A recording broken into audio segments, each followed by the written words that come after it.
La chaise bleue est une idée originale de GLM Conseil. En partenariat avec le Mouvement québécois de la qualité. Alright, bonjour tout le monde, bienvenue au podcast de la chaise bleue. C'est la journée du salon MPA, on vous en avait parlé, c'est maintenant aujourd'hui.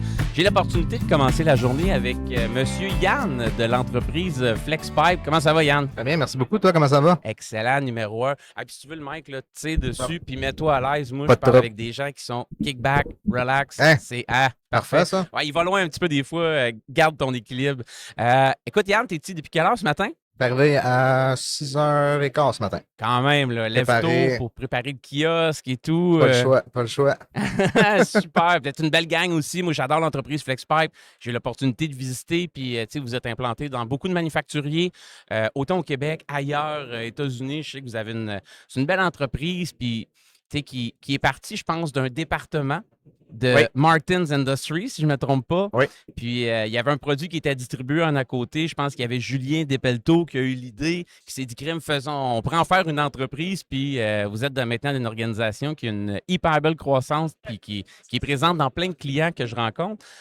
Revenons à FlexPipe après. C'est la première fois que tu passes au podcast, Yann. Oui, la première fois. Si t'aimes le Je concept reviendrai. et l'expérience, tu reviendras. Mais c'est la première fois que les gens te rencontrent. J'aimerais ça savoir un peu d'où tu viens, Yann, tu sais, mini peut-être background, puis ce que tu fais chez FlexPipe à l'heure actuelle. En fait, background, formation technicien en génie mécanique. OK. Fait que j'ai fait beaucoup de conception, prototypage chez Martin Industrie, justement, à l'époque. pour vrai? C'est là que j'ai connu Julien, en fait, puis Sylvain. Oui. Julien et Sylvain étant les fondateurs de FlexPipe. Fait que tu travaillais pour Martin, dans le Je travaillais pour Martin. Parfait. Puis à un certain moment, c'est devenu, là, justement, FlexPipe est devenu une division à part, ça a été vendu, c'est devenu une entreprise, une Ils ont entité à part. déménagé, au bord de la rue quasiment. Puis après plusieurs années, là, nos parcours se sont recroisés. Puis je suis de retour chez FlexPipe depuis 4 ans. OK. J'occupe le rôle de directeur de la production. En fait, là, tout ce qui est fabrication des meubles sur mesure. Là, FlexPipe est un système de fabrication modulable pour faire des produits sur mesure, principalement des chariots de transport, manutention, des tables de travail. Oui. Nos clients principaux, là, c'est tout ce qui est industriel. Fait on fabrique des postes de travail, des chariots de transport, dépendamment des besoins des clients. Puis on fait que du sur-mesure. Que du sur-mesure.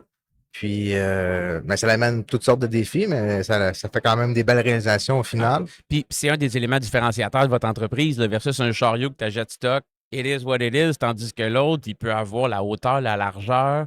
Change d'employé, ben on peut remonter les pattes facilement avec les clips. Puis C'est entièrement modulable. Tu peux le défaire, faire un autre chariot. En fait, c'est un système de tubes et joints avec des connecteurs. Oui. Des connecteurs, 1 voie, 2 voies, 4 voies. Fait que dépendamment de ton besoin et de ta créativité, tu peux faire pas mal n'importe quoi là, comme concept. Puis, en fait, ça. J'adore ça. Puis, vous êtes souvent chouchou aussi des gens qui sont en génie industriel, qui arrivent pour faire des projets dans les usines. Ça laisse aller la créativité. C'est quoi le racking qu'on a de besoin, les tables, comme tu dis, et ainsi de suite. Je suis curieux, on est au salon MPA aujourd'hui. Qu'est-ce que vous venez présenter? On vient présenter la numérisation de notre processus industriel. OK. En fait, on est une usine de production sans papier. Notre système de modulable est inspiré de Toyota. Oui. C'est eux autres qui l'ont inventé. Puis, on s'est inspiré de Toyota pour avoir des pratiques lean. Puis, la plus grosse pratique lean qu'on a mis en place, c'est de faire du one-piece flow. Oui. Ça veut dire qu'on first in, first out. Puis, comment qu'on fonctionne, c'est que c'est pas qu'on voit classiquement dans d'autres entreprises manufacturières où on fabrique des lots. Oui. Chaque personne, chaque assembleur est indépendant, puis il va faire son meuble du début jusqu'à la fin. Fait que, on n'a pas quelqu'un qui coupe à temps plein, on n'a pas un préparateur. On n'a pas de cellule de travail pré-organisée. C'est pas à la chaîne. Moi, ma tâche, c'est à la chaîne, exactement. Fait que c'est vraiment avantageux pour les travailleurs parce que ça dans le modèle d'affaires custom aussi. aussi. Ça, c'est clair. Ça donne une flexibilité. Vous appelez FlexPipe, mais dans la production, tu gardes une flexibilité par rapport à ça. Là. Définitivement. En fait, ça évite d'avoir quelqu'un qui est immobilisé dans une production qui va prendre plusieurs semaines. Parce qu'avant, ce que les gens faisaient, c'est on va faire un lot de 10, 15 unités. Une personne fait ce lot-là. Aujourd'hui, ce qu'on fait, c'est qu'on fait le lot de 15 unités, mais on va se mettre 15 dessus. OK. Fait qu'au lieu de prendre une semaine et demie ou 2 semaines, ça va prendre une journée. Fait que là, on peut expédier une commande, en faire une nouvelle. Fait que si jamais il y a une commande qui est prioritaire ou qui a un rush, on peut l'introduire dans notre production. Mais étant donné qu'on fonctionne comme ça, on avait autant de plans de production que de meubles à faire dans une semaine. OK. Fait qu'on avait un board avec à peu près une 50aine de plans. On a quelqu'un qui les imprimait des plans. Il passait 8 à 10 heures par semaine à faire de l'impression de plans. Puis ce qui s'est passé, là, c'est qu'il y a 3 ans, on a migré vers Microsoft Business Central. OK. Fait que ce que ça a permis, c'est que, étant donné que c'est une application qui est cloudée, là, Microsoft, C'est disponible anywhere, anytime, anyplace. ce qu'on a fait, c'est qu'on a mis des tablettes sur le plancher. On a fait un projet, en fait, là, de déployer des tablettes sur le plancher. OK. Puis chacun des assembleurs a à son poste de travail une tablette Samsung où ce qui va pouvoir accéder via Business Central aux bons de production, l'ordre de production, puis les listes de matériel pour l'assemblage et le plan de production. Puis dans votre ordonnancement ou la planification de production, même plus l'ordonnancement qu'on fait, Ouais. est-ce que vous donnez plusieurs jobs d'avance à la personne ou selon les priorités qui peuvent changer durant la journée, durant la semaine, la personne ne sait pas, suite à ce bon de production-là que je fais, je ne sais pas encore ça va être quoi le prochain. Tu sais, y a-t-il un ordre préétabli canné ou ça vous a apporté la flexibilité d'avoir un peu la logique floue sur le plancher de production pour être capable de jouer puis de moduler ça? En fait, comment on fonctionne, c'est qu'on a une liste de bons de production qui sont ordonnancés par date de début. OK. On a un planificateur de production qui, lui, va faire l'ordonnancement de ces bons de production-là. Fait que via un diagramme de Gantt, il peut déplacer les bons de production, les sauvegarder. Ce que ça fait, c'est que la liste de priorités se met à jour automatiquement. En fonction du gain avec lequel il va jouer avec. En plein ça. Puis comment que les gens fonctionnent, c'est qu'on a rajouté, on a fait des ajouts à Business Central. Là, Oui. où on a une colonne maintenant avec le nom des employés. Fait que, premier qui finit, prend le prochain bon de production, met son nom dessus. OK, j'aime ça. Puis après OK. ça, on descend comme ça dans la liste. Fait que chaque personne, peu importe qui finit le premier entre 15 personnes, le prochain prend le prochain plan parce que c'est dur d'ordonnancer à la personne des meubles sur mesure parce que vraiment la notion de temps, on a un estimateur de temps. Oui. Puis en plus de ça, les gens n'ont pas la même efficacité. Fait que c'est dur d'assigner des tâches précises. OK, tu finis lui, tu vas faire le prochain. Fait qu'on l'a mis un melting pot de toutes les bons de production. Prochain qui finit, prend le prochain bon, etc. Si on a une notion de rush, oui, quelque chose qu'on veut faire plus rapidement, on l'introduit dans la liste. Mais on l'introduit à la suite. Fait que personne ne voit. La notion de rush pour l'employé, c'est transparent, il ne le voit pas. Il ne ressent pas l'effet de rush. Il n'y a pas cette espèce de course à communiquer à tout le monde. OK, arrêtez de faire ça, il faut faire ce projet. Oui, c'est sûr. Là, tu viens qu'à rendre les gens encore plus autonomes puis efficaces. Avez-vous matérialisé puis mesuré des gains par rapport à cette initiative-là? Pour l'efficacité de production, on n'a pas un chiffre exact. Par contre, pour tout ce qui est d'avoir migré papier à tablette, on sauve à peu près 2000 2500 $ par mois juste de papier, d'impression et de temps. Puis as-tu des enfants, toi? Oui, j'ai des enfants. C'est aussi, moi aussi. Puis pour la planète, oui, le 2500 pour l'entreprise dans l'état des résultats qu'on enlève, mais la consommation de papier qui ne crée pas de valeur comme telle, félicitations pour ça aussi. C'est un projet qui cadre aussi dans ce qu'on va appeler la durabilité puis le ESG jusqu'à un certain point. Tu diminues l'empreinte carbone jusqu'à un certain point aussi. Là. 100 000 à 200 000 feuilles qu'on n'a pas imprimées en 2 ans. C'est malade. Puis nos tablettes, on leur a fait des boîtiers pour les protéger. Oui. C'est quand même un environnement de production. Tu as besoin d'un grade quasi militaire. Là. Vous coupez du métal. Là. Pour vrai, il y a quand même de la poussière, il y a de la vibration. On est bien. Les tablettes sont bien protégées. On a bien organisé comment on fonctionne. Oui. Mais on n'a pas changé encore une seule tablette depuis l'implantation. Il n'y a pas eu de bris, aucune tablette endommagée ou brisée parce qu'ils sont bien protégées. Suite à 2 ans. Là. Fait que ça réduit l'empreinte aussi. Puis je vous dirais que chez FlexPipe, on a une imprimante qui sert à imprimer des papiers pour le gouvernement. That's it. Fait qu'on n'a pas. Elle est là parce qu'on a besoin pour appelez ça la section du musée quasiment. Là. On va mettre les reliques qui sont là. Presque. Puis, avez-vous encore des robots chez FlexPipe? Non, on n'a plus de robots. Fini, parce que j'en avais acheté un, moi, Julien. Ah ouais? Ouais, le genre de petit robot avec un mât puis un gros iPad. Je sais de quoi tu parles, mais non, OK. On a abandonné ces projets-là. Vous êtes revenu au core business vraiment de tout ce qui est le modulaire et autres. Modulaire. On a de la production, mais on offre notre système modulaire en vrac. Tu peux l'acheter sur un site transactionnel. OK. toi, moi, pour aller acheter avec carte de crédit. Je pense que vous avez ouvert aussi durant le COVID, tu sais, un peu un penchant aussi pour le particulier.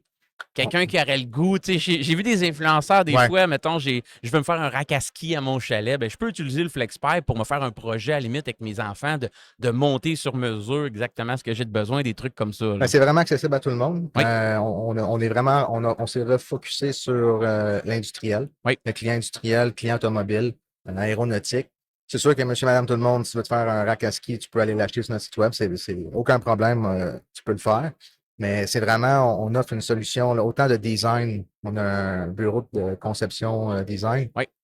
Fait on peut offrir le design, tu peux l'acheter en vrac, tu peux l'acheter précoupé comme un meuble IKEA. Mhm.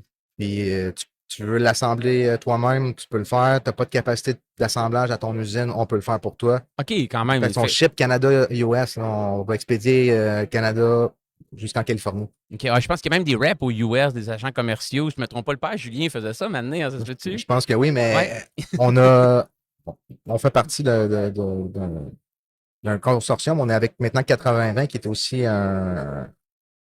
quelqu'un qui va œuvrer dans le sur-mesure, mais les autres font des extrusions d'aluminium. Oui. Puis on a comme une plus grosse force de vente à travers les États-Unis. Les États-Unis et tout. Fait qu'on couvre tous les États. OK. Puis on est vraiment dans une période de croissance là, où on s'en va chercher beaucoup de clients qui s'apprêtent à assembler des véhicules électriques là, dans les prochains, puis qui ont besoin d'avoir des... Mais c'est extrêmement prometteur pour l'avenir. Écoute, dernière question pour toi, Yann. Je pourrais jaser avec toi pendant 1 heure, je suis convaincu, mais je vais te laisser retourner à ton kiosque. Il y a plein de monde qui veulent voir ce que vous avez fait puis vous parler. Je m'amuse ici, puis en sortant du salon, mettons, à soir, on décide qu'on s'en prend une bière ensemble, on marche dans Montréal, il y a le parc Victoria à côté. Puis en marchant dans le parc Victoria, je trouve une baguette magique à terre. Puis je suis un gars généreux, fait que je te la donne, cette baguette magique-là, Yann.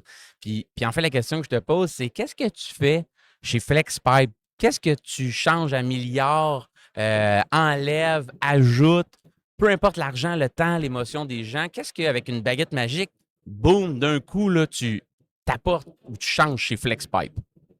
Ben, j'enlèverais les irritants.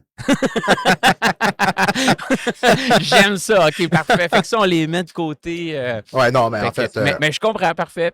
Vrai, c'est une belle équipe. Là. Il y a pas, je pense pas qu'il y a d'enjeu au niveau de notre structure. Ça, il y en a partout, à moi te le dire. Des fois, moi, je fais des ateliers d'irritants chez mes clients, puis je m'amuse énormément. Fait que ça existe. Mais il y a pas comme... Je pense pas qu'il y ait quelque chose qui est là, lourd chez FlexPipe.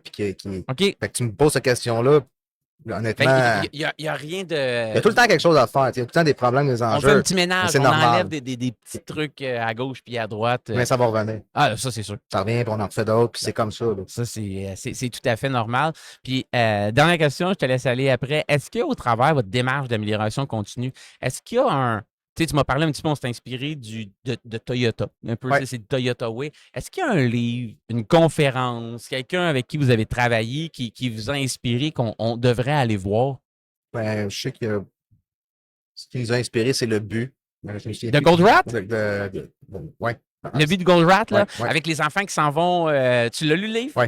OK. Très sharp, là. Fait que ça, c'est 100% le travail à la fin. Je pense que ça l'a fin. inspiré aussi Julien, ça l'a inspiré Sylvain. OK. Je pense qu'aussi, que fondamentalement, moi, je suis quelqu'un qui n'aime pas refaire des choses inutiles 2 fois. En fait, je suis vraiment paresseux, mais dans le bon sens. C'est un signe d'intelligence souvent. Hein? Je vais le faire une fois, OK, ça marche pas bien, puis je vais en faire 2 fois, mais après ça, on va essayer de trouver une façon parce que, OK, c'est fait, là. Si on a trouvé une meilleure technique, c'est canné. Maintenant, je vais le partager à d'autres personnes qui en profitent, mais on n'aime pas ça. Je pense que c'est comme pour moi, Julien, je pense que c'est comme ça, pour faire les mêmes affaires. C'est un peu de la folie Ah non, c'est clair, là. De recommencer tout le temps. Puis mettons que j'étais un tannant. Ouais. Puis je te dis, chez FlexPipe, c'est quoi le but?